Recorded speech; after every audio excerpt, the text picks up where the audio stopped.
literatur review ada banyak hal ya yang harus kita pahami dan kita sepakati bersama. Tetapi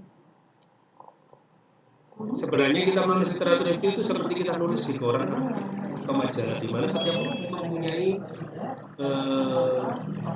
cara sendiri dan metode sendiri. Tetapi saya mencoba bercerita tentang apa yang saya alami itu. Ini ya, share screen sudah muncul, Bapak Ibu sekalian. Ampun, baik, kita mulai bahwa ada beberapa istilah, pasti nanti ditanyakan apa sih bedanya nanti literatur atau dibalik review literatur, ya, membagi istilah-istilah tersebut, systematic review, meta-analisis dan sebagainya ya. Ada beberapa istilah, tetapi karena kita ini baru akan memulai menulis, saran saya tidak terlalu banyak memusingkan berbagai istilah. Yang penting do something, melakukan sesuatu. Dengan melakukan sesuatu itu nanti bisa dipublikasi. Jadi bagi kita diskusi terlalu banyak teori, mari kita mencoba untuk menulisnya, itu yang lebih penting. Nah, Bapak Ibu sekalian, bahwa apa sih yang disebut sebuah review paper? Pada prinsipnya adalah kita merangkum.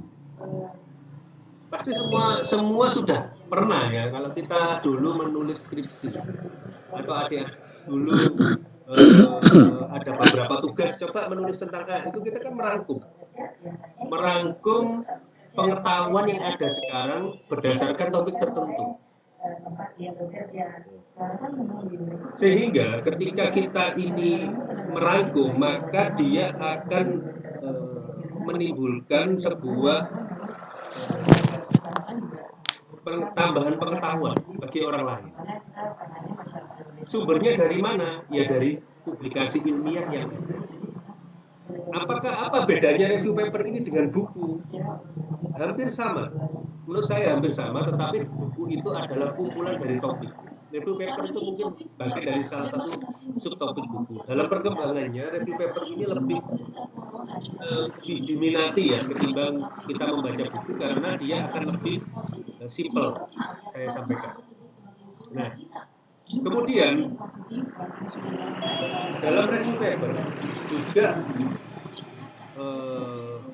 menganut berbagai macam aturan. Nanti saya sampaikan seberapa panjang, bagaimana topik itu dibuat dan sebagainya. Tetapi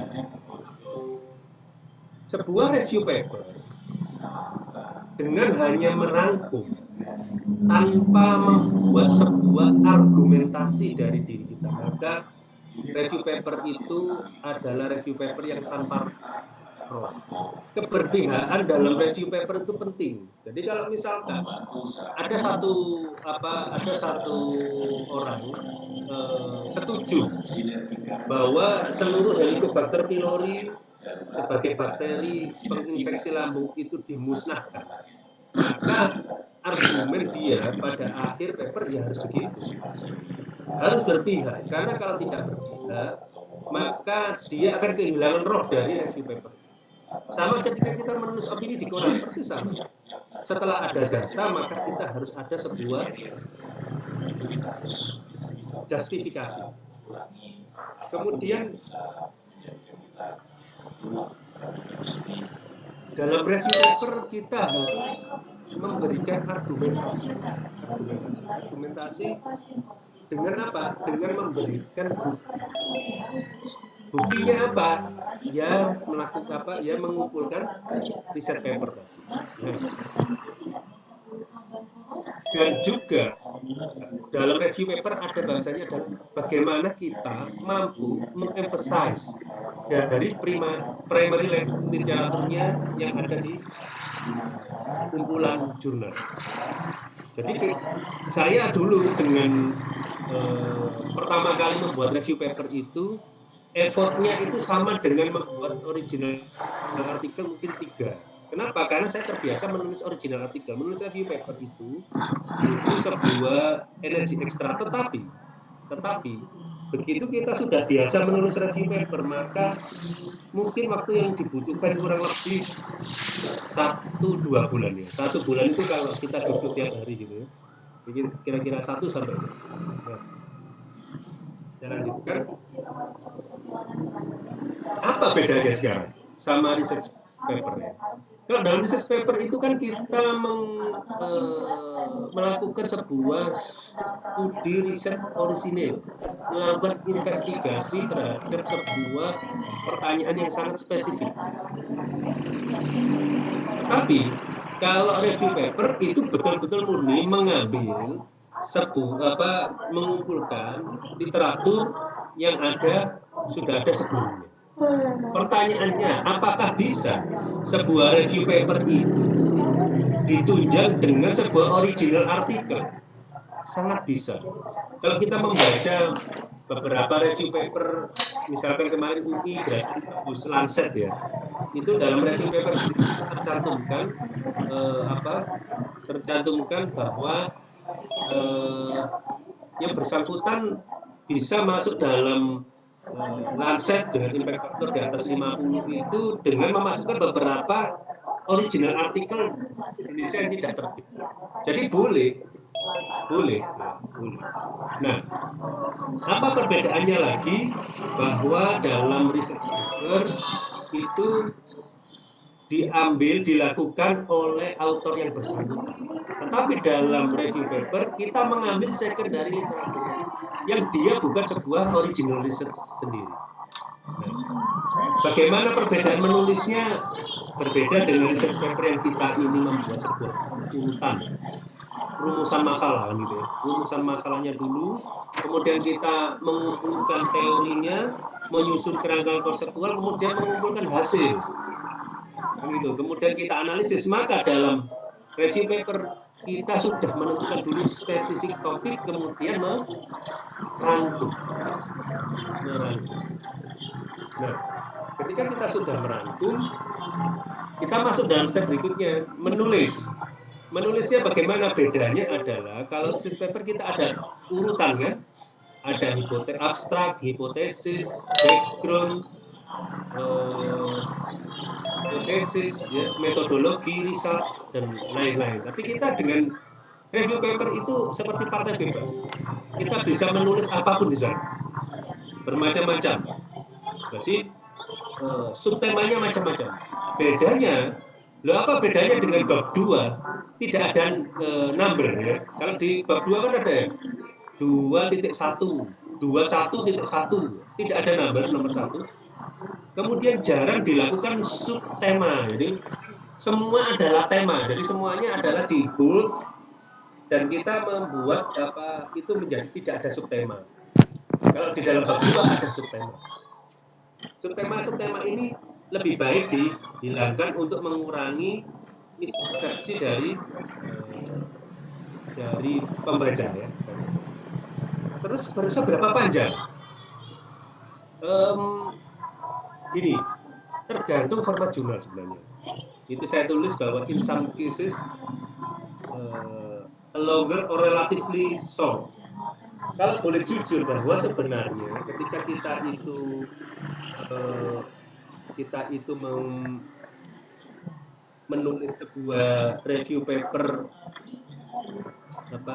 di dalam sebuah jurnal yang bagus, biasanya malah meminta pendek. Saya misalkan pernah menulis beberapa review di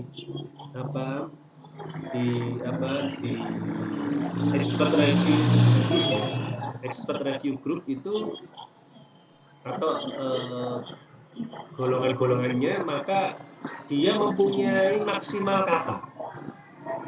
Tapi rata-rata sebagai gampangannya, kalau Anda membuat review paper dengan double space, dengan menampilkan secara penuh ya, double space secara penuh, kira-kira 20 halaman. Kira-kira 20 halaman. Nah, 20 halaman itu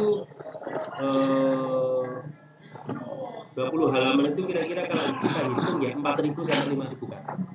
Itu menurut saya untuk mengurangi kemungkinan Anda di reject. Kenapa? Karena kita itu akan cenderung di-reject jika kurang, tapi jika berlebih enggak. Paling Anda diminta untuk lebih mempersingkat. Tapi kalau kita berlebih, nggak ada masalah biasanya, terutama pada jurnal-jurnal yang sifatnya online. Nah, Bapak Ibu sekalian, kita yang saya sampaikan tadi bahwa kita tidak usah terlalu memusingkan. Kita definisi bagaimana secara struktur, bagaimana itu tidak usah terlalu memusingkan. Sebenarnya kalau jenengan bagaimana lebih mudah, itu ada beberapa universitas yang mempunyai panduannya bisa berbagai hal. Misalkan salah satu review yang paling diakui oleh dunia itu adalah Cochrane Handbook for Systematic Review. Jadi Cochrane ini tiap tahun membuat sebuah systematic review. Kalau Cochrane itu sebenarnya systematic review-nya ya meta-analisis levelnya. Sekedar tahu bahwa untuk masuk Cochrane ini membutuhkan waktu bukan bulan tapi tahun. Salah satu sensei saya masuk dalam Cochrane systematic review itu membutuhkan waktu total 3 tahun. Jadi systematic review meta-analisis itu dianggap original artikel, apalagi kalau jenengan bisa masuk Cochrane. Kalau masuk Cochrane itu ibaratnya Anda masuk dalam hadis Bukhari Muslim gitu ya. Hadis Bukhari Muslim dari sebuah systematic review. Nah, ada beberapa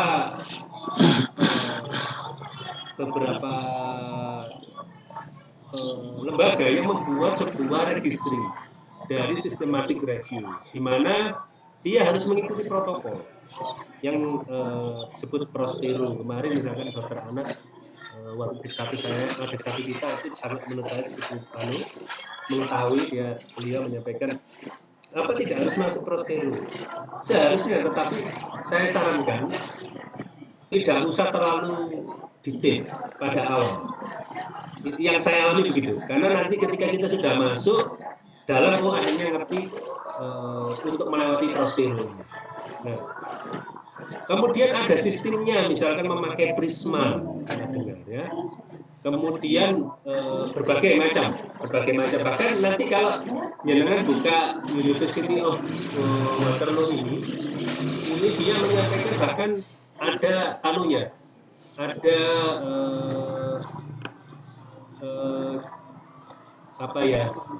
struktur yang dia buat. Jadi Anda klik itu, dia secara software dia akan memandu. Itu banyak cara untuk melakukan. Nah, tapi saya mencoba mengambil dari PLOS, salah satu grup PLOS ini. Kenapa? Menurut saya sangat bagus. Dia membuat 10 aturan. Yang saya setuju dengan itu. Saya baca, saya setuju. Makanya saya tampilkan. Bisa dibuka di situ tahun 2013. Jadi dalam naskah tersebut, nomor 1 adalah harus menarik buat kita. Karena kalau kita tidak menarik untuk kita atau tidak sesuai dengan bidang keilmuan kita, maka cenderung review paper itu tidak cukup bisa kita selesaikan. Nomor 1 alasannya. Nomor 2, bagus juga untuk teman-teman yang belum terkenal. Kenapa? Dalam review paper kita bisa mensummarize, merangkum jurnal-jurnalnya kita juga di situ. Dengan merangkum jurnal-jurnal kita itu bisa dengan, walaupun itu termasuk dalam self citation, tapi tujuannya bukan itu, tapi menunjukkan pada editor bahwa kita memang berpengalaman. Sebagai garis besar sebenarnya ini idealnya ya. Review paper itu hendaknya ditulis setelah kita menulis original artikel 3 kali. Tetapi faktanya saya ini menulis review paper dulu. Publikasi pertama saya itu review paper ketimbang sebuah original artikel. Tentunya kita menulis review paper kita yang lebih dulu, maka itu akan masuk dalam jurnal-jurnal yang belum cukup high impact factor-nya. Impact factor-nya belum cukup. Tapi it's okay. Kalau saya tidak ada masalah. Kenapa? Karena yang penting masuk dulu review paper kita itu. Terus kedua adalah apakah penting review paper itu bagi orang yang ada dalam field-nya. Jangan menulis atau mengusulkan sebuah review paper yang sudah jelas jawabannya. Kecuali Anda memang dari awal ingin agar Anda memberikan pendapat yang kontroversial. Saya contohkan, bumi itu bulat itu kan sudah diakui oleh semua orang. Tapi Anda ingin mengatakan bahwa bumi itu datar, maka boleh Anda menulis review paper tentang itu. Tetapi ketika Anda melakukan review tentang bahwa bumi itu adalah bulat, tanpa melakukan sebuah kontemplasi terhadap yang melakukan bumi itu datar, itu ya sama saja dengan orang-orang yang mengatakan, loh itu kan semua orang sudah tahu. Dan yang ketiga ini penting, harus betul-betul secara isu, secara topik, betul-betul cukup spesifik. Kenapa? Kalau tidak, kita akan terjebak dengan 1000 macam jurnal bahan. Dan kita tidak akan pernah sanggup membacanya, otomatis kita tidak akan pernah sanggup menyelesaikan. Nah, itu adalah rule pertama, Bapak Ibu sekalian. Kemudian kita masuk dalam rule kedua. Jadi setelah rule pertama kita betul-betul menentukan yang sudah sangat menarik bagi kita, cukup menarik dalam bidang tersebut. Nomor 3, kemudian kita menentukan keyword yang pas. Mari kita mencari literaturnya. Bagaimana mencari literatur? Kembali lagi, menentukan sebuah strategi yang pas untuk mencari topiknya. Jadi topik itu kan wah ini terlalu lebar. Ayo kita kecilkan sebuah strategi. Siapa yang pas bisa menentukan sebenarnya cukup atau enggak? Ya Anda bisa menentukan sendiri. Cara contohnya gampang ya, buka PubMed, PUBMED itu ya, PubMed ya. Kemudian Anda masukkan sesuai dengan cara advanced search, Anda masukkan ke situ. Kalau Anda masih menemukan lebih dari 500 menurut saya, 500 yang mempunyai judul spesifik itu, mungkin itu terlalu besar. Tapi kalau menurut Anda, enggak 500 saya sanggup, ya enggak apa-apa. Batasan saya biasanya 1000. Kalau sudah saya 500 yang mempunyai judul spesifik. Nomor 2, jika ada list yang sudah Anda dapatkan, tetapi list tersebut tidak dapat di-download, ya, tidak dapat di-download, maka di list dulu, disimpan dulu untuk mencari strategi apakah nanti betul-betul dibutuhkan. Ini yang nomor 3 ya, nomor 3 harus memakai sebuah paper management system. Paper management system itu bukan reference system gitu, bukan. Reference system ya yang misalkan jenengan pernah dengar EndNote, Mendeley ya, reference manager ya, bukan. Tetapi dalam Mendeley itu ada sistem untuk memanage berbagai paper. Jadi kita menggrupkan, grouping, kemudian kita memberikan tanda bahwa paper-paper tersebut sudah kita baca atau sudah kita tentukan. Kalau sudah kita tentukan, kita pindahkan dia ke folder lain. Apakah memang harus begitu? Ya sebenarnya tidak harus. Saya dulu pertama kali menulis tidak memakai ini, tapi begitu saya melihat, seharusnya saya memakai itu. Saya memakai itu ya, tentunya jangan kita masuk dalam lubang 2 kali. Kalau dulu saya bingung, nggak ada yang secara teoritis mengajari saya, maka tugas saya hari ini menceritakan pengalaman saya, sehingga jenengan seharusnya tidak mengikuti langkah saya yang dulu, langkah yang sangat tradisional terhadap berbagai cara ya dalam menulis. Terus berikutnya, jangan lupa ini penting, menentukan kriteria eksklusi untuk naskah-naskah yang tidak relevan. Bagaimana kita menentukan naskah yang tidak relevan? Ditentukan saja sejak awal. Pokoknya saya ini ingin meneliti variabel A sama B. Semua yang tidak ada hubungan A sama B saya tidak masukkan. Satu. Cara kedua bahwa semuanya harus dilakukan secara minimal case control sama cohort. Saya tidak memasukkan yang lain, misalnya begitu. Buat kriteria eksklusi dalam bayangan Anda. Boleh tidak, Dok, kriteria eksklusi ini kita tentukan setelah atau dalam proses membaca? Boleh saja. Tetapi saya tidak menyarankan Anda untuk reback naskah. Saya contohkan begini. Ada beberapa orang yang cenderung untuk memuaskan dirinya. Jadi kita ini bicara tentang mencari ilmu dan menulis paper. Ada beberapa orang tertentu yang ingin paham dulu. Enggak, saya harus betul-betul paham, baru saya confidence untuk membaca. Saya tidak menyarankan. Kenapa? Energi untuk mengulangi lagi itu sangat berat. Lebih baik Anda semua masuk dalam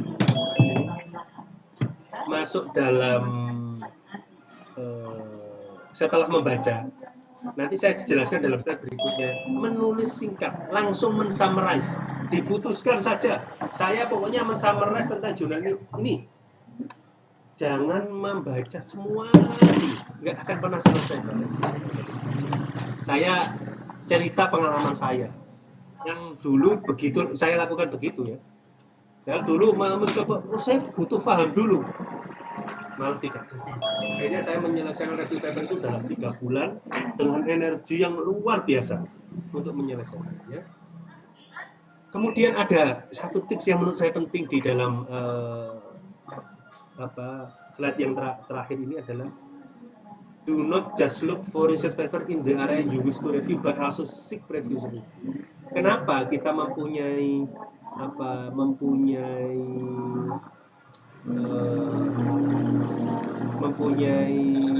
usulan begini? Karena kadang-kadang kita ini perlu melihat pesaing kita. Apakah review paper yang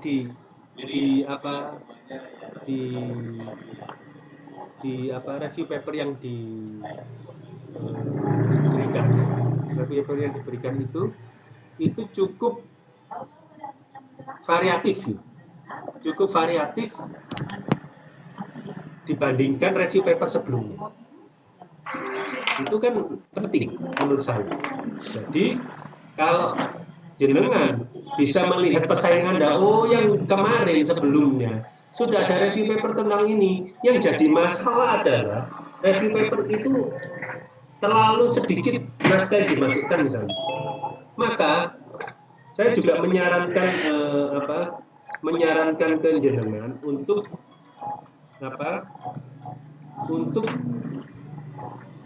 mengambil atau memasukkan review paper itu pada pendahuluan Anda.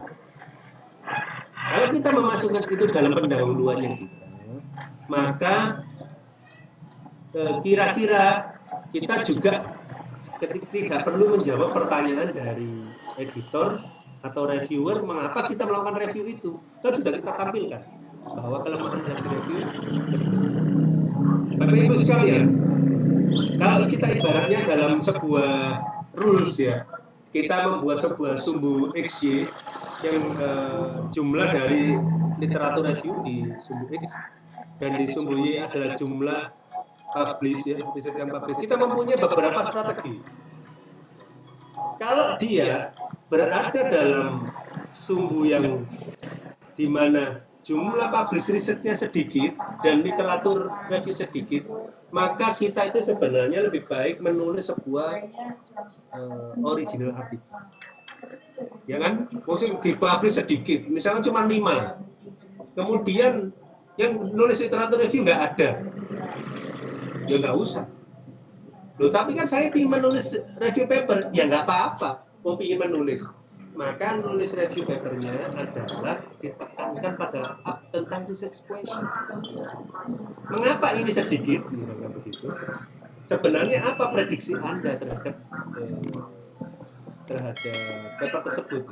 Saya contohkan ya, saat ini saya sedang menulis tentang bagaimana peran stem cell pada perkembangan usus lambung. Saya menulis begitu. Ternyata saya searching hanya 20 paper. Tapi saya ingin menulis itu dan saya ingin menyampaikan bahwa apakah stem cell itu masih cukup relevan. Kan dia sedang berkembang sekarang. Kalau tidak relevan ya ngapain dilanjutkan penelitian tersebut? Itu adalah pendapat. Makanya oleh karena itu sebuah review tanpa adanya sebuah argumentasi dari kita percuma. Tidak ada nyawanya. Anda seperti hanya menulis bercerita tentang naskah orang lain. Karena itu menulis review itu sama seperti menulis opini di koran. Nah, bagaimana kalau jumlah publishersnya banyak, yang ditulis reviewnya sedikit? Wah, itu ideal. Kita menulis literatur review itu seharusnya yang publisher itu banyak, belum ada yang menulis review. Tapi ada beberapa orang di dunia ini, researcher yang memang dia senangnya menulis literatur review. Jadi kalau kita ingin bersaing, literatur review yang nggak ada, sulit. Kecuali kita itu memang sangat spesifik di bidang tersebut, kita menulis yang sangat spesifik. Nah, bagaimana kalau yang keempat itu yang menarik itu? Kalau secara jumlah literatur reviewnya banyak, kemudian secara jumlah risetnya banyak, bagaimana? Maka dia malah membutuhkan review of reviews. Loh, bisa saja. Saya pernah melakukannya. Jadi ada literatur reviewnya sebuahnya. Tapi saya merasa bahwa literatur review yang ada itu berpihak pada salah satu jarum pendulum yang saya tidak setuju. Bisa saja kan? Misalkan sudah ada 5 review paper dan 5 review papernya itu mengatakan bahwa Surabaya itu sekarang termasuk zona merah karena memang penduduknya tidak disiplin dari COVID ya, maksud saya zona merah COVID. Tetapi saya mungkin berpendapat tidak, ini karena jumlah dari pemeriksaan PCR-nya yang lebih masif dibanding daerah yang lain. Misalkan begitu, ini kan berbeda pola pandang dan akhir kesimpulan. Maka Anda berhak menulis review of reviews. Oleh karena itu, jika kalau saya lihat tadi beberapa judul, ada beberapa judul yang itu adalah biasa, loh itu kan sudah sering dibahas. Maka laksanakan review of reviews. Anda melaksanakan review itu, tetapi harus ingat pada akhir dari review atau di tengah-tengah review, Anda harus menyampaikan argumentasi. Saya nanti contohkan. Ya. Jadi, tetapi kalau sebaliknya, kalau dia ada banyak review, tapi cuma sedikit, kembali lagi. Anda setuju apa tidak? Setelah Anda setuju, maka Anda harus melakukan repointing, melakukan pembetulan arah kembali dari review itu. Kalau memang yang jenengan ingin ya, atau memang tidak setuju. Kalau setuju, boleh nggak? Kalau setuju tetap menulis review. Boleh kalau menguatkan, misalkan review itu dilaksanakan sampai 2006. Anda ingin yang sampai 2016, ya dilakukan. Ini yang saya sampaikan tadi, bahwa dalam menulis review itu adalah new angle. New angle-nya ini penting. New angle-nya bahwa kita ini memberikan sebuah paradigma baru dibandingkan review-review sebelumnya. Atau kalau tidak ada review, men-summarize dan menggiring opini bahwa apa yang kita tulis itu betul.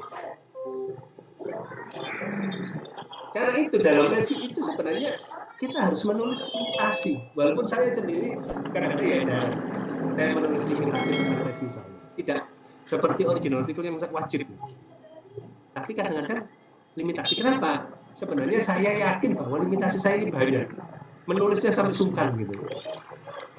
Nah, untuk mencari searching-nya itu harus ada strategi. Masuk dalam Google Scholar, ISI Proceeding, pakai Medline, Scopus, Web of Science. Banyak cara ya, banyak cara, dan Anda tentukan. Di situ harus ditulis, saya hanya mengambil jurnal saja. Saya juga mengambil proceeding, saya juga mengambil buku, itu harus sih. Nah, saya contohkan, ini saya sedang menulis sama Dr. Bobby. Bagaimana saya membuat review tentang vonoprosan. Vonoprosan ini adalah pengganti dari PPI, lansoprazol, omeprazol, dan sebagainya. Strategi yang saya tulis ya, saya tuliskan di situ misalnya. Saya mencari data PubMed, Web of Science, Embase, Cochrane Library. Saya putuskan hanya 4. Entah kenapa kok 4, kok gak yang lainnya? Hak saya. Hak jenengan semua untuk menentukan. Tapi kalau mempunyai ya, itu ya jangan ngamuk. Saya hanya mengambil Google Scholar. Saya sampaikan Google Scholar itu belum diakui secara terbuka apakah dia betul-betul menampung naskah-naskah yang cukup qualified. Termasuk Scopus kita lihat ya, malah yang saya lebih diakui. Memang betul. Jadi saya akan menulis judul cara pencarian itu sangat spesifik. Misalkan saya vonoprozan itu biasanya apa? Vonoprozan itu disingkat OV, PZ atau generiknya dia TAK 438 itu kode percobaannya. Jadi ini kalau mengeluarkan ini pasti akan keluar nanti vonoprozan. Atau yang namanya potasium kompetitif acid inhibitor, bukan potasium PAM loh. Yang sekarang ini dia baru itu adalah potasium kompetitif acid inhibitor sekitar 4-5 kali kekuatan PPI. Kemudian saya ini juga ingin membandingkan vonoprozan sama PPI. PPI sebagai proton pump inhibitor saya cari satu persatu. Dan juga karena ini pylori maka saya mencari dengan H. pylori. Nah, keyword ini harusnya ditentukan sesuai dengan tema. Oleh karena itu di depan harus kudu jelas temanya. Tengah-tengah apa aja bilangnya. Pada saat tiba-tiba kita menulis, Anda merubah tema, maka Anda seperti memulai kiamat baru. Memulai dari awal dan itu sangat mengganggu konsentrasi dan sangat tidak saya sarankan.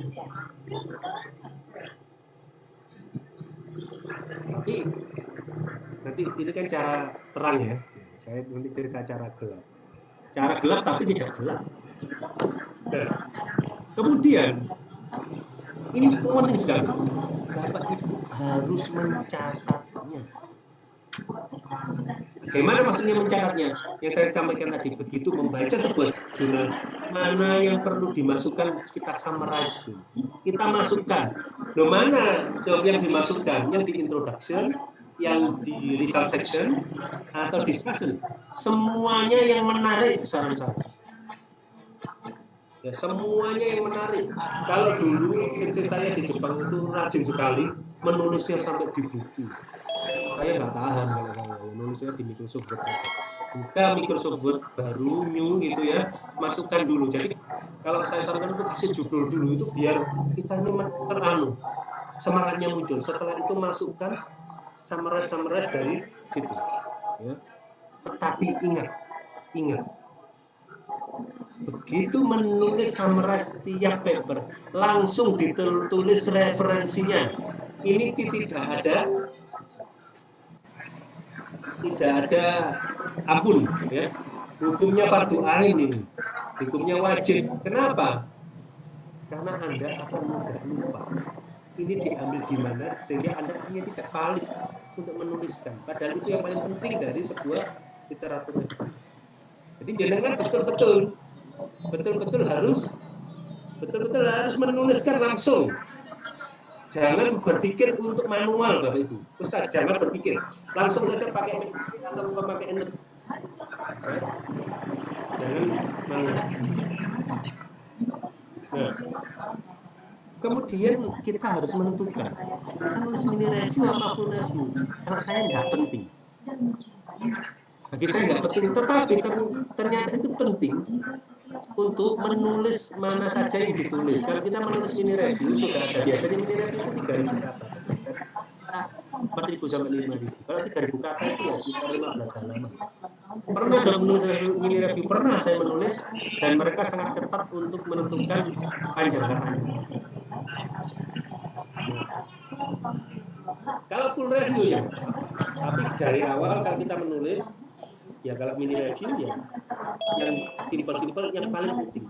Tapi faktanya rule nomor 3 ini, rule nomor 3 mau menulis mini review maupun review, rule nomor 3 ini tetap kita lakukan. Ya. Bagaimana dengan agar apa? Saya membaca misalnya jurnal A. Jurnal A itu isinya tentang topik A yang saya sepakati, yang saya inginkan. Tapi jika ini membahas A dan B, itu harus hati-hati. Kita harus secara tegas menentukan agar review yang kita tulis itu tidak melebar. Tetapi kalau memang relevan, ya nggak apa-apa. Yang saya takutkan ketika kita melebar, maka kita tidak fokus, tidak menyelesaikan. Sehingga biasanya saya sangat disiplin untuk berkata pada diri saya untuk berkata, stop, hanya sampai di sini saja. Sampai di sini saja. Saya tidak akan menambah jumlah papernya lagi. Itu harus diputuskan. Kalau enggak selesai. Karena itu, strategi untuk menentukan paper yang masuk itu penting. Menentukan paper yang masuk itu berdasarkan tema yang kita tentukan. Tema yang kita tentukan sudah kita tentukan, kemudian menentukan bahwa paper kita cukup qualified yang kita ambil. Ambillah pada sumber-sumber yang terpercaya. Jangan mengambil dari Google, ya, ambil yang terpercaya. Nah, ingat, kita harus betul-betul kritis dan konsisten. Ya. Kita betul-betul berdasarkan pada metodologi tertentu dan secara kritis melakukan penilaian terhadap naskah tersebut. Apakah saya kan nggak pede menentukan, ya dipedekan. Saya dulu pertama menulis ya tidak pede. Caranya agar pede, bergabung dengan penulis yang sudah biasa menulis literatur review, terutama yang dalam field itu. Naskah itu. Tetapi jika nggak ada, ya minimal yang sudah pernah terbit. Tapi kalau nggak ada, dengan dengan author yang ada, susunan author yang ada, coba masukkan dalam jurnal-jurnal yang jangan bilang daki ya, jangan terlalu tinggi. Ambil yang impact faktornya rendah. Impact faktornya tidak terlalu, ya cukup misalkan masuk dalam Scopus I tapi tidak masuk dalam ya. Kemudian kita setelah melakukan literatur review tadi untuk menjadi kritis, caranya bagaimana? Memasukkan dalam subgrouping mana yang bisa diperdebatkan. Apakah betul dalam sebuah colon cancer itu masih ada perdebatan tentang biomarker CEA dan CA19-9. Itu harus disampaikan. Area-area perdebatan itu disampaikan. Yang pertama. Yang kedua, kita apakah secara setelah membaca itu ide dari kita ini perlu sebuah penelitian baru atau perlu sebuah adjustment baru tentang research question-nya. Saya contohkan begini, saya sering menyampaikan bahwa saya pernah diminta oleh profesor saya untuk membuat sebuah literatur review yang melawan kaidah yang telah ada. Jadi kaidah yang ada itu meyakini bahwa fakta itu adalah sebuah toksin yang cukup signifikan untuk pilot. Tapi saya diminta untuk menulis bahwa itu tidak konsisten sehingga tidak bisa dipakai sebagai acuan bahwa fakta adalah betul-betul toksin yang sebenarnya, racun yang sebenarnya. Itu saya tulis review paper itu. Dan itu saya membuat sebuah namanya outstanding research question. Nah, Saya contohkan. Ketika saya menulis judul bahwa Helicobacter pylori mempunyai manfaat, ini nanti di dalam naskah yang terakhir, ini nanti saya sampaikan bahwa apakah pylori infection itu menguntungkan, itu adalah sebuah advanced research atau outstanding research question dari saya. Betul nggak bahwa pylori infection itu menguntungkan? Kenapa? Karena judul saya adalah bahwa ada beberapa grup riset menyatakan infeksi Helicobacter pylori itu menguntungkan. Karena orang yang terinfeksi pylori, resiko asma, PPOK, resiko alergi, resiko rinitis alergi menurun. Tapi kan menguntungkan. Kemudian saya menyampaikan bahwa dalam review itu saya mengatakan menguntungkannya itu dilihat dari mana? Oh, karena dia sudah 100.000 tahun yang lalu pylori itu telah bersama manusia. Bersama manusia, saya tulis bersama manusia. Tapi saya menyampaikan bahwa long history yang panjang dengan manusia itu belum tentu sebagai acuan kita untuk menyatakan bahwa pylori ini aman. Bagaimana dengan hepatitis B yang telah bersama dengan kita 350 juta tahun yang lalu? Apakah kita menyampaikan bahwa itu semuanya aman? Atau TBC yang dia sudah ada sejak abad ke-17 menyebabkan kematian yang luar biasa, 1 dari 5 ya. Itu apa kita anggap menguntungkan? Itu adalah sebuah reasoning, rasionalisasi dari review yang saya buat. Karena data tanpa sebuah logika itu yang percuma. Data tanpa sebuah adjustment itu menjadi percuma. Karena itu dalam rule yang nomor 7 harus membuat sebuah struktur yang logis. Struktur yang logis, sudah mendapatkan data, sudah membuat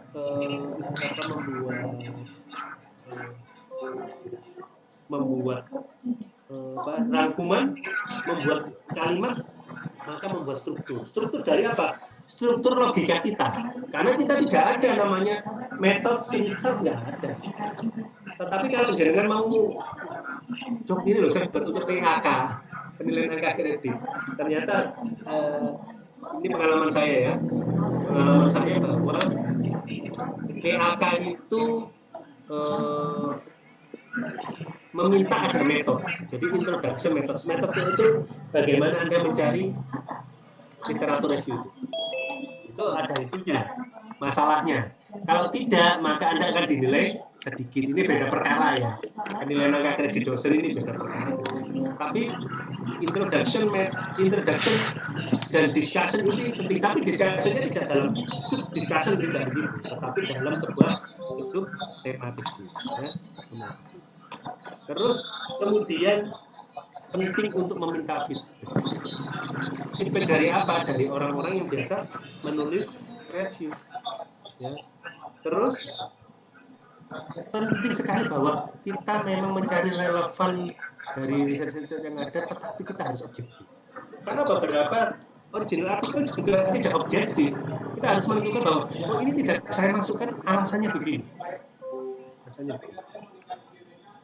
Nah, walaupun kalau di literatur review itu kita mengambil 10 tahun, ya 10 tahun sebelumnya, maka hal-hal yang fundamental dari studi, misalkan saya menulis pylori, bahwa pylori ditemukan 82 itu fundamental, saya harus ikut memasukkan.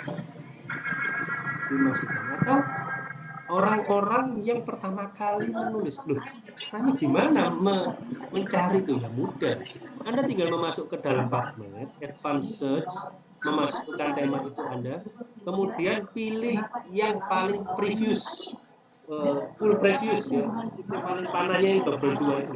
Kalau kita sama seperti kalau nyetel tape atau kaset itu kan ada playback yang paling belakang. Itu belakang sendiri, maka itu akan menimbulkan ketahuan kita secara sejarah bagaimana. biasanya sejarah kalau kita membutuhkan sesuatu yang tidak rebah. Jadi kalau saya singkat bahwa review paper itu satu yang penting abstrak, introduction, body. Bodinya ada subtopik, tapi jangan ada subtopik nggak ada. Teratur kemudian conclusion, reference. Mudah, lebih simpel daripada original artikel. Banyak kok format, tinggal lihat ya.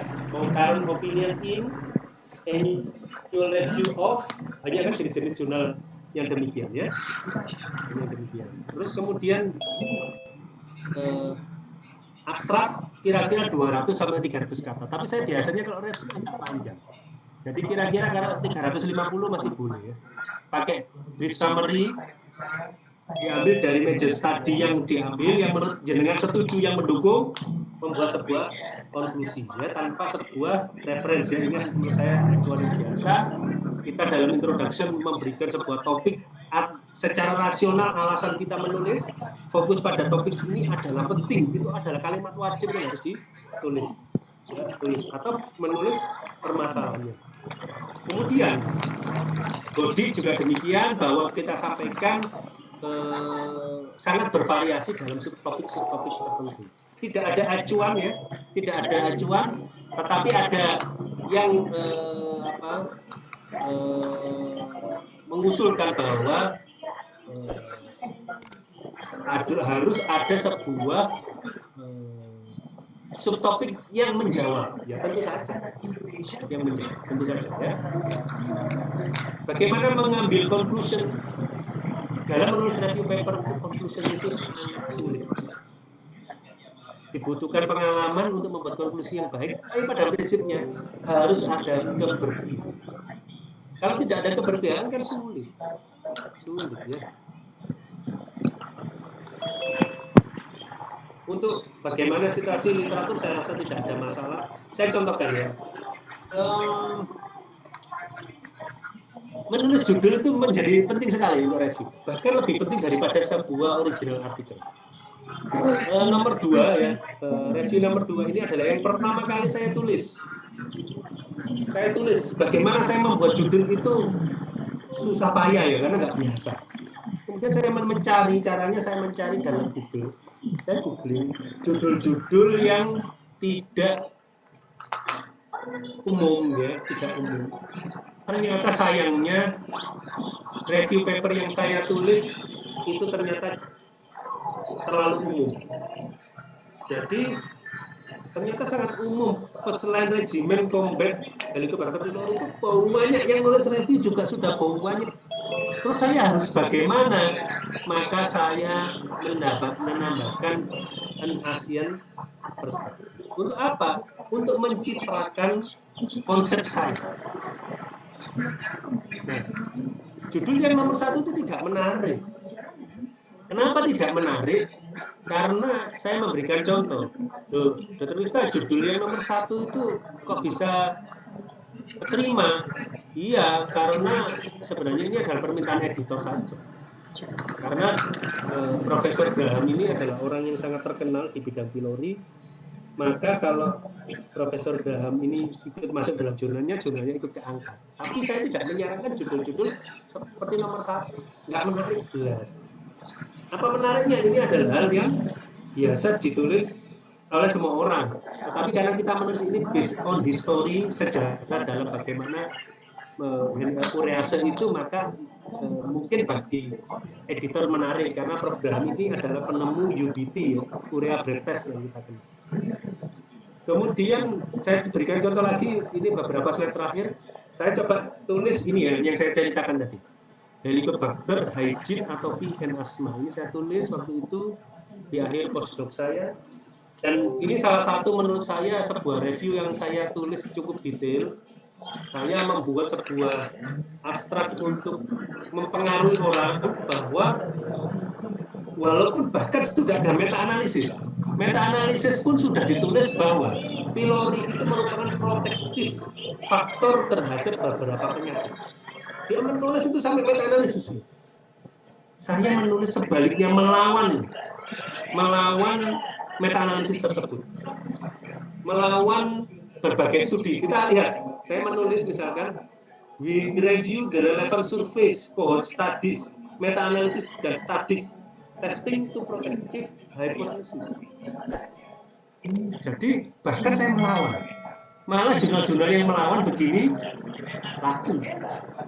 Dalam kesimpulan saya sampaikan bahwa sebenarnya memang pylori itu berhubungan dengan good hygiene, berkebalikan, tapi tidak secara langsung terhadap penyakit tersebut. Saya tidak setuju bahwa dia menjadi pelindung, tapi determinan yang penting.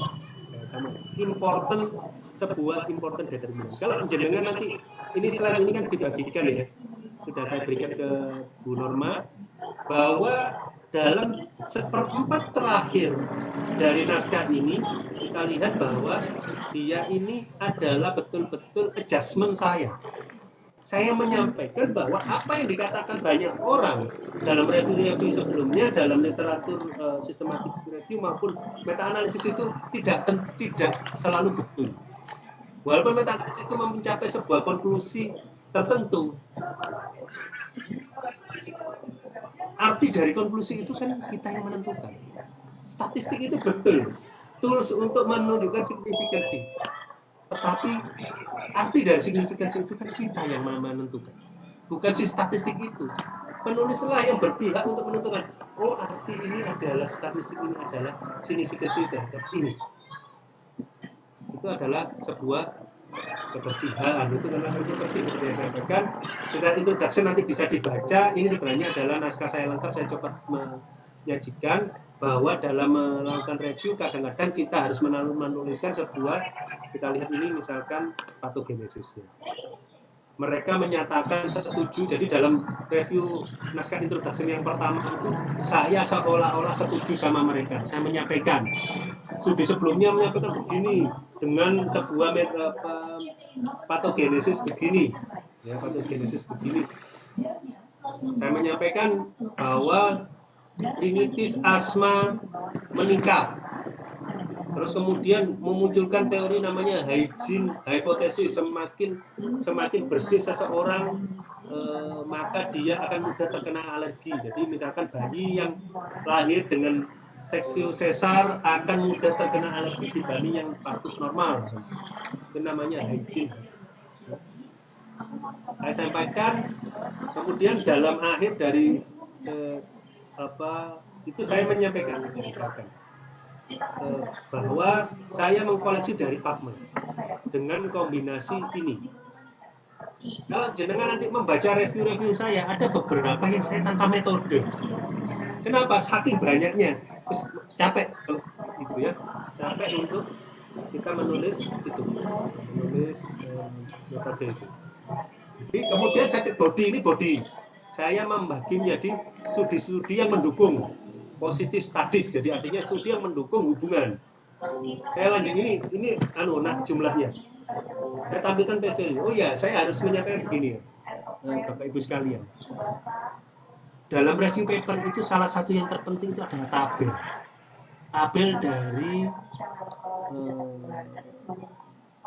dari hal-hal yang naskah-naskah yang Anda baca.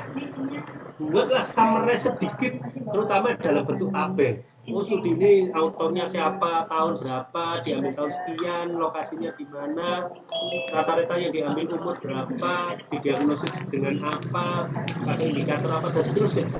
Tabel ini penting untuk menunjukkan keseriusan Anda. Apakah boleh membuat sebuah figur? Boleh, asal figur itu tidak mengambil copy paste dari figur. Makanya kemarin yang di grup yang sudah ada review paper itu kemarin begitu dikirim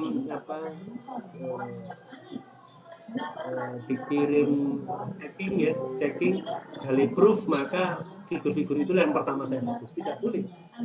Kalau kita mau membuat figur sendiri boleh. Biasanya orang-orang membuat figur sendiri kemudian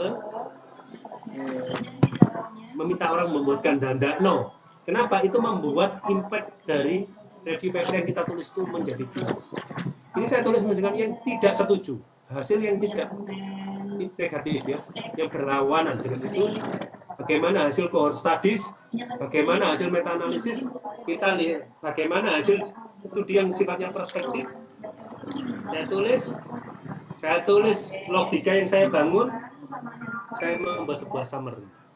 Dalam summary tadi mengatakan bahwa yang cocok itu adalah poor hygiene, bukan ya. Referensi, tentunya referensinya harus betul-betul salah satu kekuatan dari review paper itu referensi. Kalau Anda mengambil referensinya itu sudah referensi bahasa Indonesia atau jurnal-jurnal yang tidak qualified, hati-hati. Ambil dari jurnal-jurnal yang yamin. Ini demikian Bapak Ibu Saudara sekalian, mungkin dengan itu kita bisa lebih banyak diskusi. Saya serahkan kembali waktunya pada moderator. Terima kasih. Ya baik, terima kasih banyak Dr. Miftah, sangat luar biasa sekali ya paparan dari beliau mengenai literatur review.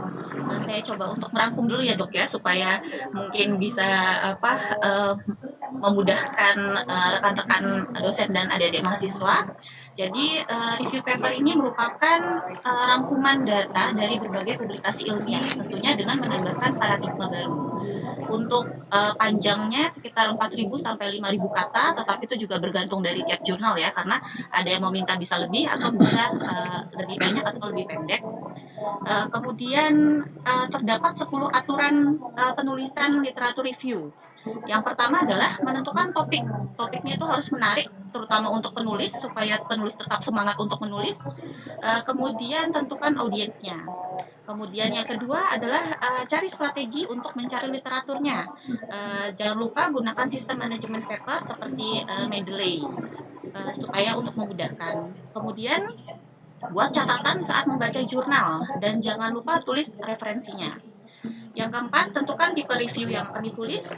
Yang kelima, tetap fokus dengan review yang kita tulis. Yang keenam, kritis dan konsisten. Yang ketujuh, buat struktur yang logis. Yang kedelapan, penting untuk meminta feedback.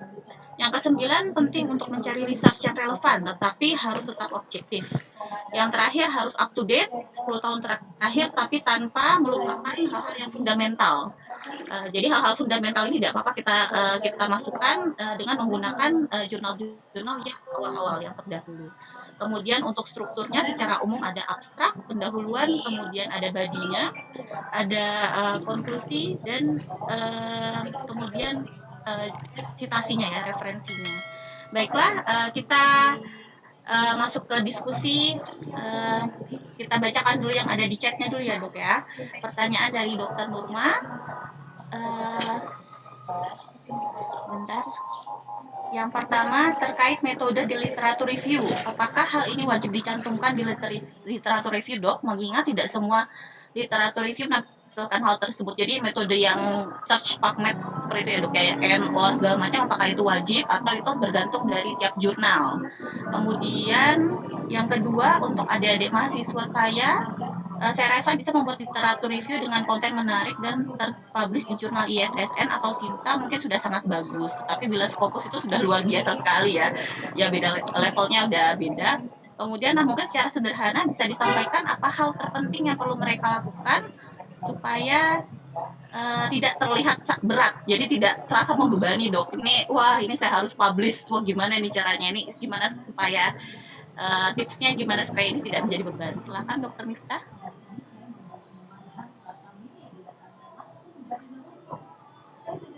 Terima kasih. Jadi sebelumnya saya hanya menyampaikan gini dulu. Proses reviewing dalam literatur review itu lebih sederhana dibanding kita menulis jurnal artikel. Enaknya di sana. Anda paling disuruh tolong paragraf kesekian itu di-delete, ya, di-delete karena menurut saya tidak setuju dengan pendapat tersebut. Atau tolong ditambahkan tema tentang ini, subtema tentang ini. Seperti itu saja. Jadi pilihannya cuma dua, di-reject atau diterima. Diterima dengan catatan yang sangat ringan, sehingga kalau kita menulis literatur itu enak, nggak akan ada banyak perdebatan, hanya dinilai oleh mereka plus minus apa enggak. Tetapi saya pernah dalam grup, kalau expert opinion review sama expert review gastroenterologi itu, dia membuat review paper yang cukup rumit. mintanya ya dalam melakukan review. Nah, untuk menghindari pertanyaan yang rumit-rumit ya, pertanyaan rumit-rumit, saya rasa apakah wajib dicantumkan? Ya, kalau bisa. Kenapa? Itu menunjukkan bahwa kita cukup fair. Tapi kalau boleh jujur ya, karena dulu saya pertama kali itu tidak mengajari, menulis review paper saya yang pertama kedua itu tanpa ada sebuah strategi khusus. Yang penting tadi saya sampaikan tadi paling gampang gini, membuat acara double space 20 halaman. Ya ini untuk menjawab nomor 2 ya. Double space 20 halaman. Syarat utama, jangan copy paste. Terus itu aja. Kalau itu dilakukan, insya Allah itu baik hasilnya. Tapi kalau sudah copy paste, menyerah, mengambil dalam sebuah satu paragraf full itu Anda copy paste dalam itu, maka bisa tidak tidurnya satu bulan. Karena takut ketahuan. Loh, bisa ketahuan mudah nanti dengan berbagai software yang ada kan mudah. Tapi adik-adik tentunya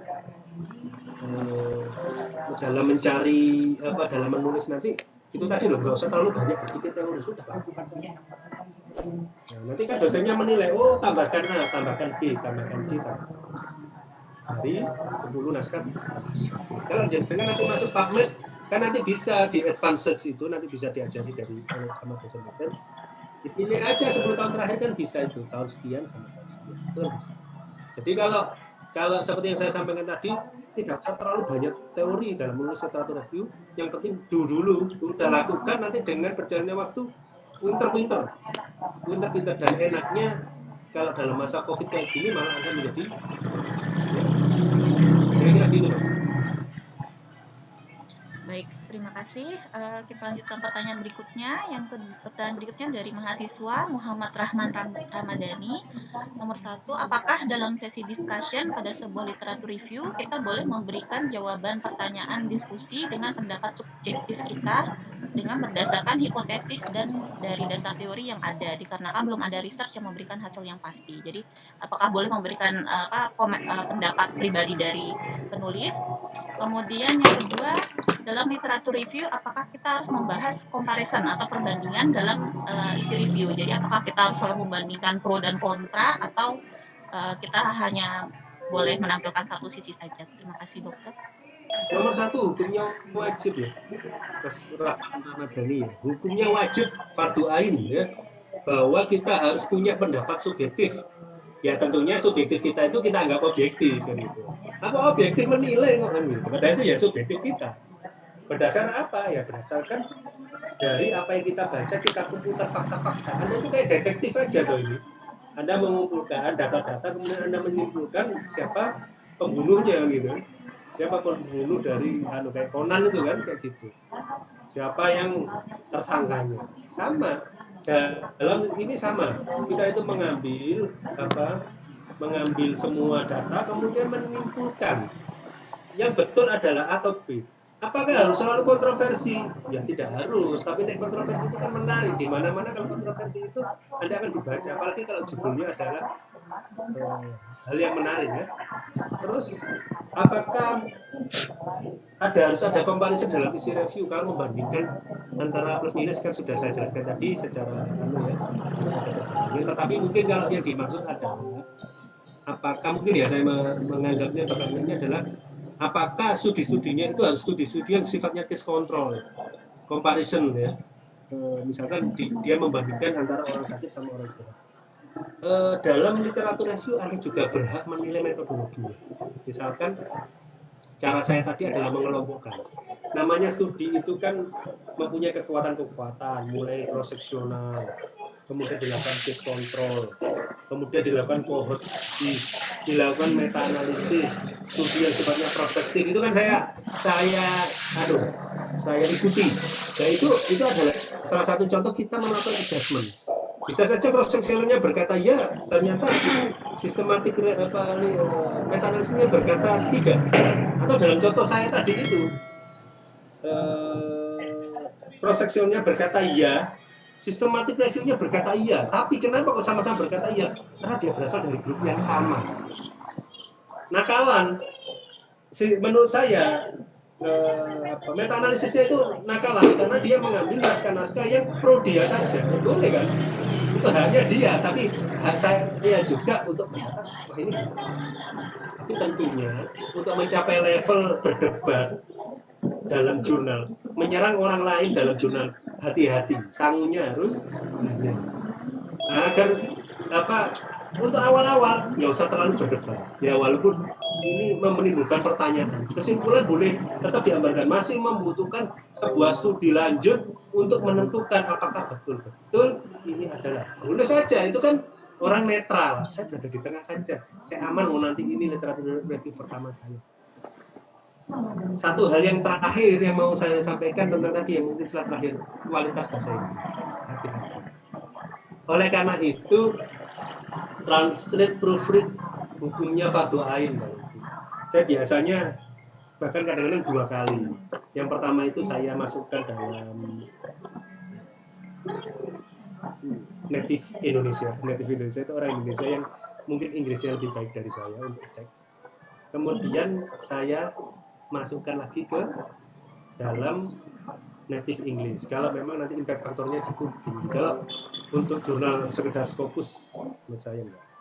Info terakhir untuk menjawab tadi itu, kadangkala saya melihat bahwa reviewer Indonesia lebih kejam daripada reviewer asing.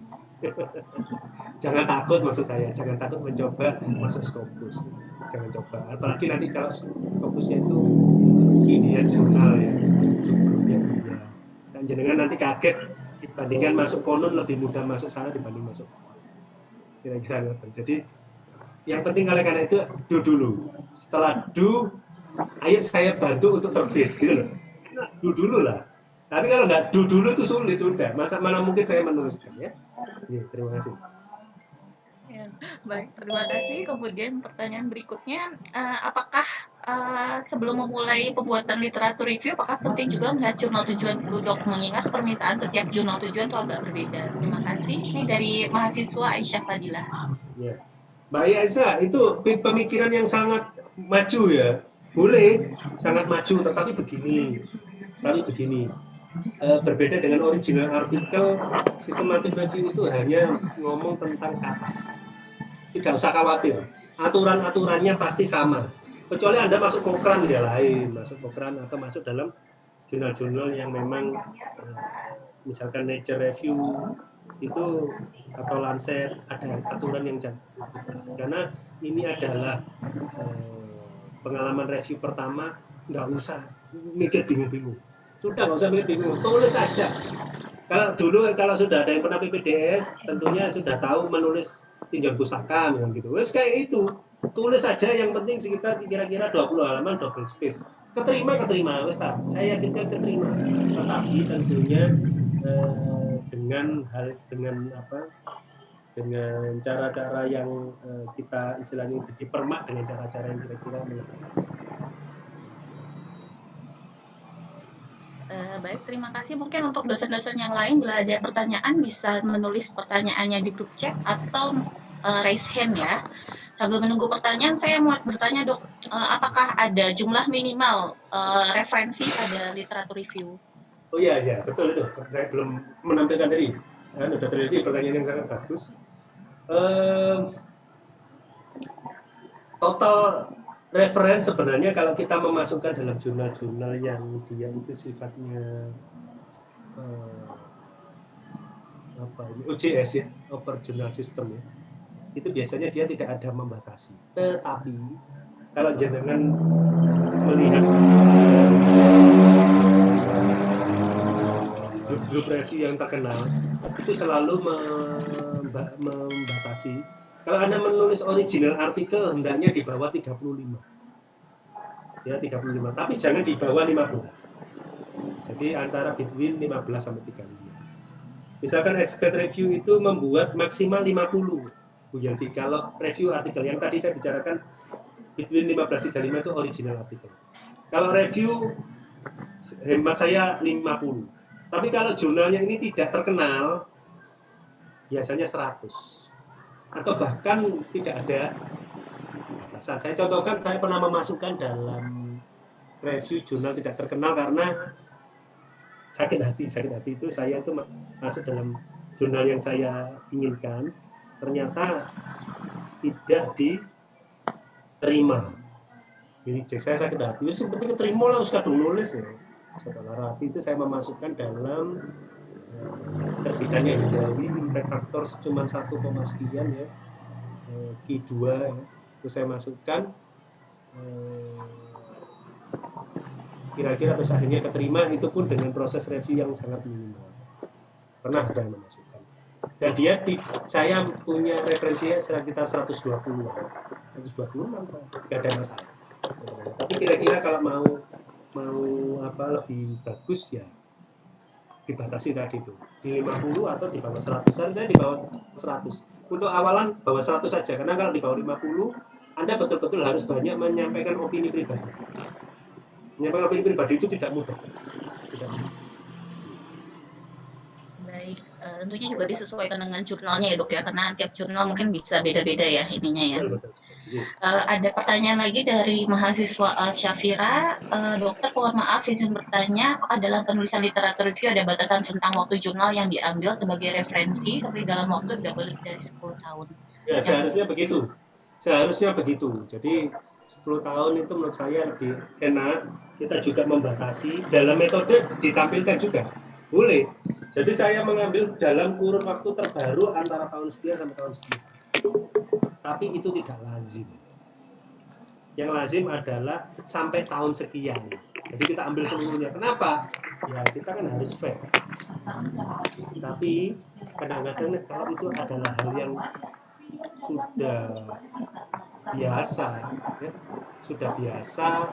hal yang biasa dibahas, itu kan jumlah papernya kan banyak sekali. Kadang-kadang kita membagi dalam tahun itu ya, monggo. Jadi tulis saja dalam metodologi biar fair. Ya. Tapi tetap ya seperti yang saya sampaikan, lebih baik orang menulis kemudian kita lakukan perbaikan daripada tidak menulis sama sekali. Saya takutnya nanti banyak tanya tapi nggak nulis. Tulis saja. Apa yang ada dalam benak Anda ditulis. Karena dengan itu menurut saya yang lebih masuk akal untuk dilakukan. Dan saya siap membantu. Baik, belum ada yang bertanya lagi. Kita yang bertanya tadi masalah teknis, Dok. Tadi ada slide yang menampilkan jenis-jenis literatur review. Ada yang literatur, scoping, and systematic. Itu secara umum bedanya apa ya, Dok ya? Begini, ya pertanyaan bagus. Jadi sebenarnya kalau yang dimaksud systematic review itu seperti meta-analisis ya. Boleh dibayangkan seperti analisis, tapi dia tidak menghitung secara statistik bobot. Kalau meta-analisis itu kan statistik bobot. Jadi ada statistiknya ya. Ada statistiknya, ada pembobotan ya. Pembobotan nanti akan keluar ya, dia melewati garis tengah apa tidak. Nah, dalam menentukan itu, systematic review sebenarnya kalau kita bisa mempunyai kekuatan atau usaha untuk systematic itu lebih bagus, karena systematic review itu dianggap original artikel. Review itu bukan review artikel tapi original artikel. Kenapa? Karena dia mengumpulkan data dan kemudian menganalisisnya. Oleh karena itu systematic review tidak di UNER, di dalam kriteria PAK itu masuk dalam original artikel. Tapi systematic review itu sebenarnya skripsi menggunakan systematic review itu sah. Menggunakan meta-analisis. Ya, kalau saya boleh saya pesen Dr. Zelvi nanti disampaikan. Saya pesen misalkan satu orang mahasiswa yang kiamik punya ilmu untuk membuat meta-analisis bareng saya tahun depan.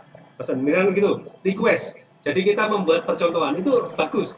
Menurut saya bagus. Saya baru membuat meta-analisis ini 1 kali. Tidak banget, tetapi lumayan ternyata meta-analisis tidak mudah dan kita butuh adjustment dari setiap naskah. Nanti saya tinggal mengingatkan partner, kalau meta-analisis itu metodenya harus lebih dari 2 orang, misalkan 2 orang, kemudian kita secara independently menentukan naskah ini masuk atau tidak. Kalau berbeda pendapat maka orang yang ketiga, selalu begitu bahasa dalam meta-analisis.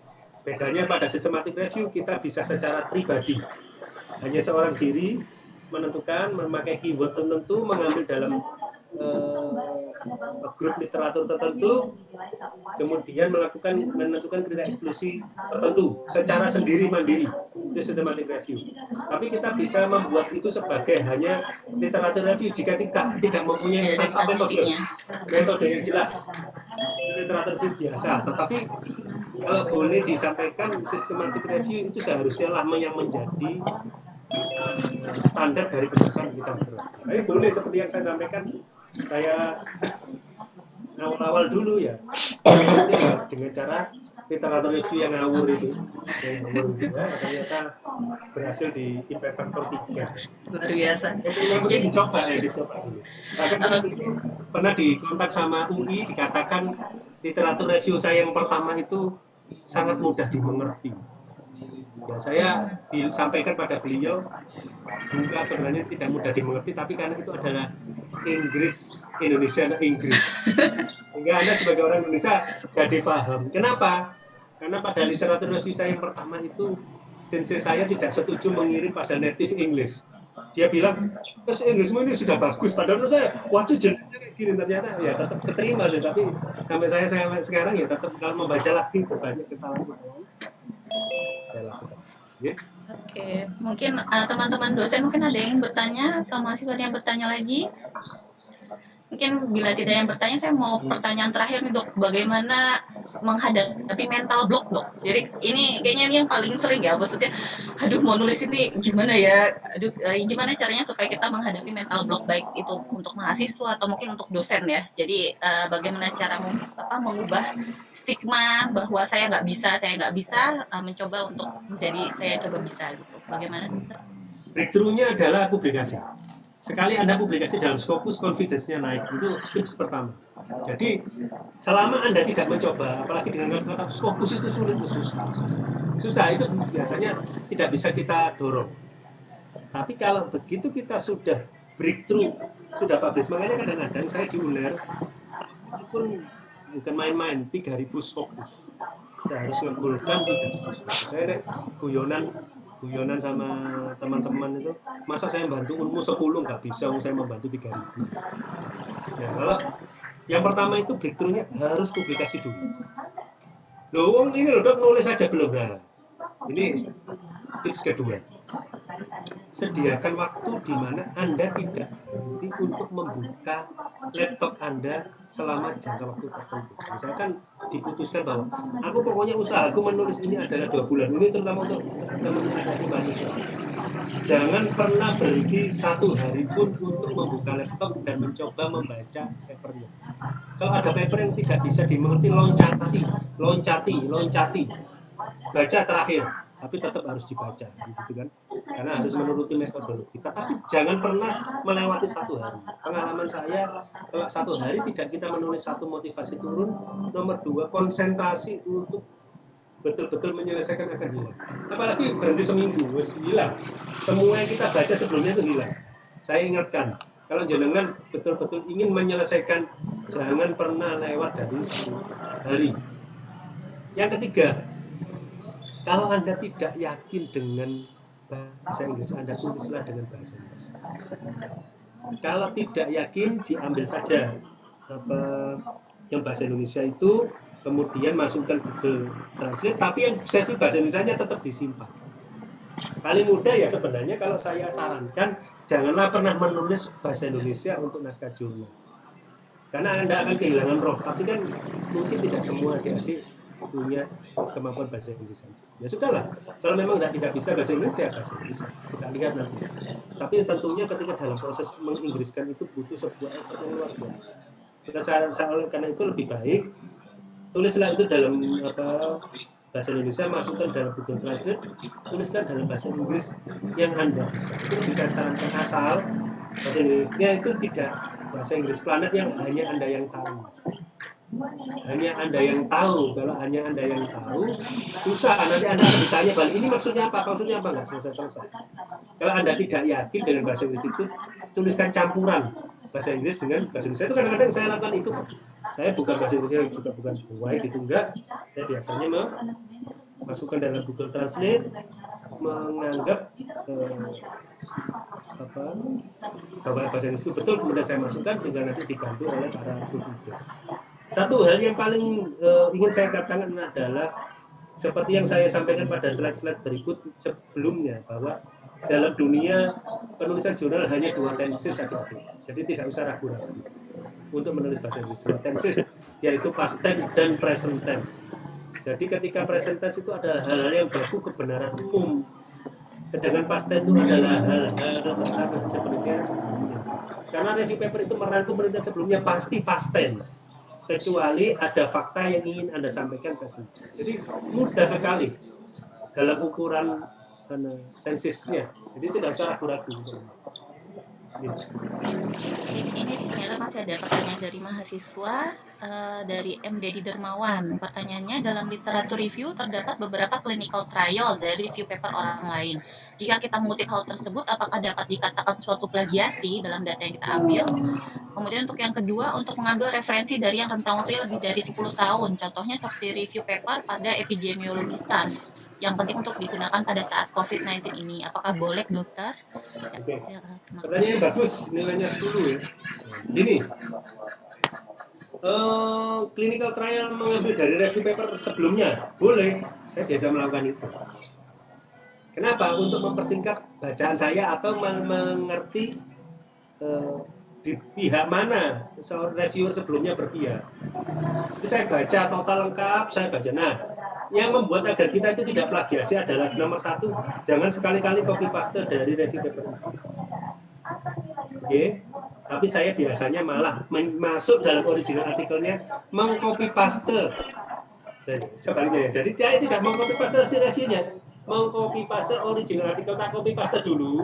Kemudian saya mikir dalam 2 menit, ini saya paraphrase bagaimana. Oh, saya buat jadi kalimat puisi, saya membuat sebuah dan sebagainya.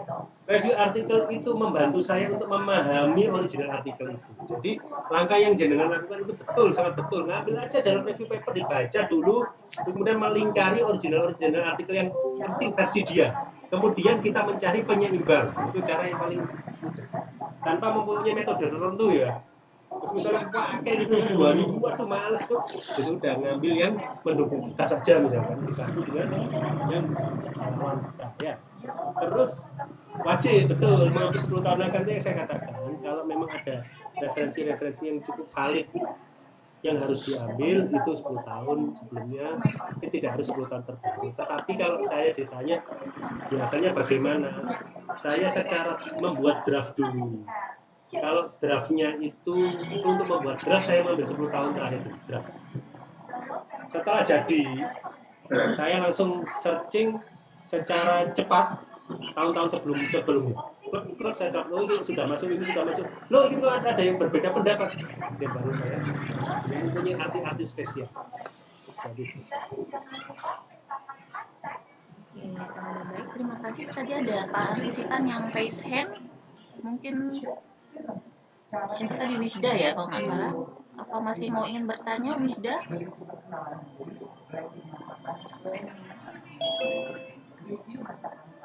Mungkin nggak jadi tanya ya. Mungkin ada lagi yang bertanya, teman-teman dosen dan mahasiswa? Mungkin bila tidak ada, mungkin bisa kita akhiri ya dok ya. Sangat menarik sekali diskusinya, sangat membuat semangat tidak hanya mahasiswanya tapi dosennya juga ya dok ya. Jangan sampai kita menyuruh mahasiswa untuk tulis tapi dosennya sendiri nggak nulis ya. Jadi untuk bisa memacu semangat, kita belajar sama-sama, baik